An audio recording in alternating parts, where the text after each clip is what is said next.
नमस्कार दोस्तों, अमेया हियर। ये जो पिछला वीक में हम लोगों ने 12,000 टू 11,790 एक रेंज कहा था, वो ब्रीफली एक दिन के लिए टूटा था, लेकिन that range is now back into the play. अगर आपका आज का दिन देखें तो ऑलमोस्ट 823 का लो है, और कल का दिन देखें तो ये 12,018 का हाई है। सो ये क्लियर ट्रेंड वापस से क्लियर रेंज वापस से खड़ा हो गया है 790 टू 12,020। इसके पीछे अलग अलग रीज़न है। इसमें मिक्स्ड सब अपडेट्स आ रहे हैं। इंडिया में अपडेट्स आ रहा है कि आपका गवर्नमेंट ऑफ इंडिया स्टिमुलस पे बात कर रही है, लेकिन यूएस का जो स्टिमुलस है उसमें ग्रिडलॉक सिचुएशन बना हुआ है। वहाँ पे जो बातचीत है वो आगे ही नहीं बढ़ रही है। यूरोप में लॉकडाउन का काफ़ी बड़ा असर हो रहा है। जो बड़े बड़े यूरोप के कंट्रीज़ है, पोलैंड, जर्मनी, इटली, यहाँ पे सब since the time the pandemic began highest ever daily positive cases वहाँ पे आ रहे हैं। तो पॉजिटिव केसेस का नंबर तो बढ़ते ही जा रहा है, 10-10, 15-15 हज़ार डेली का, लेकिन वहाँ पे जो टेस्टिंग हो रहा है उसके अगेंस्ट जो पॉजिटिव केस आते हैं वो रेशो भी पहले 8-9% होता था, अभी कई कई जगह वो ऑलमोस्ट 30% तक चला गया है। तो मिक्स सब अपडेट्स आ रहे हैं। ग्लोबल अपडेट्स जो है निगेटिव टू न्यूट्रल है, और इंडिया में पॉजिटिव अपडेट्स आ रहे हैं। रिजल्ट भी सब ठीक ठाक आ रहे हैं निफ्टी कंपनीज के। सो अल्ट्राटेक, फिर आपका बजाज ऑटो, ये सब के ठीक ठाक रिजल्ट्स आए हैं। और बजाज फाइनेंस का भी रिजल्ट भी ठीक ठाक ही था, लेकिन उसमें अच्छे खासे एनालिस्ट के अपग्रेड्स आए हैं। सो इस तरीके से ग्रिडलॉक सिचुएशन बना हुआ है। सो यस्टरडे जो 12,018 टेस्ट किया था निफ्टी, वहाँ पे एक शॉर्ट ट्रेड हम लोगों ने लिया था, जो काफ़ी धमाका रिजल्ट दिया है। तो आज का जो एक्सपायरी का दिन था, जिसमें आपको ऑप्शंस के साथ अगर आप खेलते हो तो उसमें डीके का काफ़ी डर रहता है। तो हम लोगों ने आज उसमें अच्छा खासा एक जिगजैग ट्रेडिंग किया है, जिसको हम लोग स्काल्पिंग कहते हैं। तो क्विक स्काल्पिंग ट्रेड्स का जो है हम लोगों ने स्क्रीनशॉट जो है वो ट्विटर पर और टेलीग्राम ग्रुप पर डाल दिया है कि किस तरीके से स्काल्पिंग ट्रेड्स किए जाते हैं। बाकी डायरेक्शनल जो है आज ट्रेड्स नहीं मिले हैं। सो क्योंकि आज एक्सपायरी का डे था, सो जो ऑप्शन राइटर्स होते हैं कॉल और put, so they compete against each other to maintain a certain level, और वैसा ही हुआ। एग्जैक्ट 896 मतलब नियर अबाउट 900 के आसपास इन लोगों ने एक्सपायरी कर दिए। सो सब जो कॉल पुट थे वो सब ज़ीरो हो गए, अपॉर्चुनिस्ट टाइप के। लेकिन स्काल्पिंग लेवल पे काफ़ी ज़बरदस्त ट्रेडिंग हुआ है। तो स्काल्पिंग जो है वो एक सीजन ट्रेडर के ही बस की बात होती है, जो काफ़ी दिनों से मार्केट में हैं।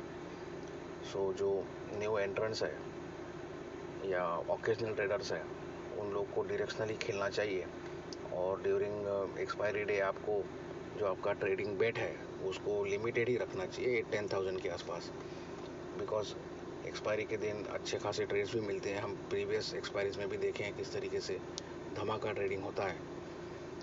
और अगर आज जैसा अगर ग्रिडलॉक सिचुएशन रहे, बोरिंग टाइप का डे रहे फॉर डायरेक्शनल ट्रेडर्स, तो वो आपका वाइप आउट भी हो सकता है option premium, because it is an expiry.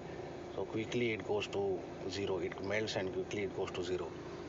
सो ये आप रेंज को ध्यान में रखिए, 12,000 टू 790 800 के आसपास। So near about 800 you have to buy the nifty, and near about 12,000 you have to short the nifty, unless there is a clear close for maybe say 1 or 2 days consistently। क्योंकि इसके पहले भी हम लोगों ने देखा था 790 के नीचे क्लोज दिया था, लेकिन उसके बाद से उसको ऊपर खींच लिया गया है।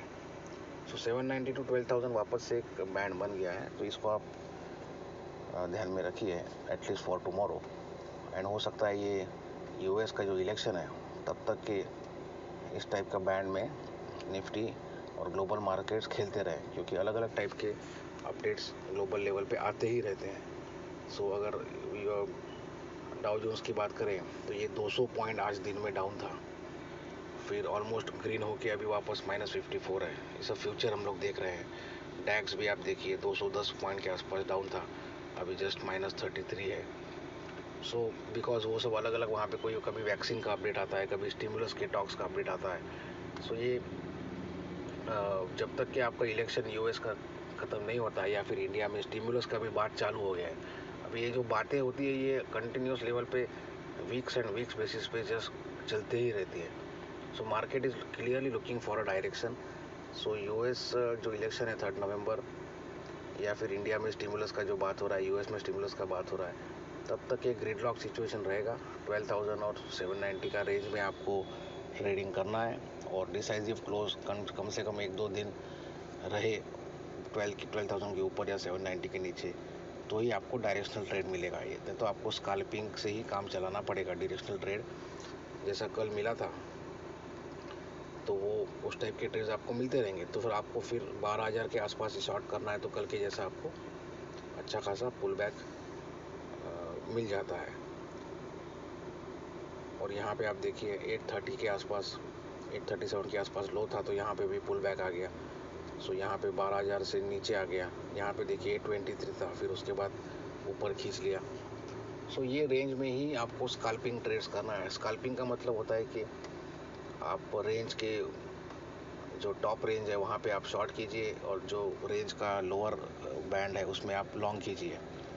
So this is a pure play scalping traders paradise kind of market. Directional trades will come only when some uh, concrete news appears either on the US stimulus or India stimulus or US election, और भी Europe में भी lockdown चालू हो गए हैं, तो कुछ ना कुछ आपको एक डायरेक्शनल मार्केट डायरेक्शन ढूंढ रहा है and we have to wait for that. तो ये रेंज आप ध्यान में रखिए। बाकी आज का दिन डायरेक्शनल ट्रेडर्स के लिए थोड़ा बोरिंग रहा क्योंकि कल का दिन काफ़ी ज़बरदस्त था और स्कैल्पिंग ट्रेडर्स के लिए अच्छा रहा। Thank you very much.